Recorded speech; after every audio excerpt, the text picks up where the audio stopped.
আগামীকাল 5ই জুন পবিত্র গঙ্গা দশহরা বা গঙ্গা উৎসব পালিত হবে। এই দিনে দেবী গঙ্গা পৃথিবীতে অবতরণ করেছিলেন, তাই এই দিনটি গঙ্গা পুজো বা দশহরা হিসাবে পালন করা হয়।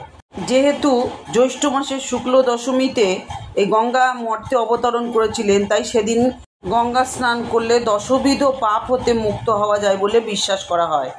দশেরা কথাটির অর্থ হলো, যার আক্ষরিক অর্থ দেবী যিনি 10টি বড় পাপ দূর করে দেন, মানে মা গঙ্গা।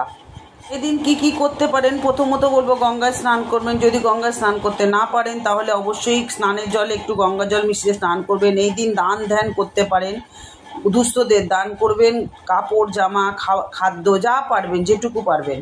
এদিন আপনার বাড়ির মন্দিরে একটি প্রদীপ জ্বালান, মা গঙ্গার পুজো এবং আরতি করুন, শিবকে গঙ্গা জলে অভিষেক করান, বিষ্ণু পূজা করুন, বিষ্ণু সহস্রনাম পাঠ করুন। এদিন আবার বটুক ভৈরবেরও জন্মদিন, তাই ভোলেনাথকে খুব সুন্দর করে পুজো করুন, মা গঙ্গার পুজো করুন। জয় মা গঙ্গা। সকলকে ভালো রেখো, পবিত্র করো, সুস্থ রেখো।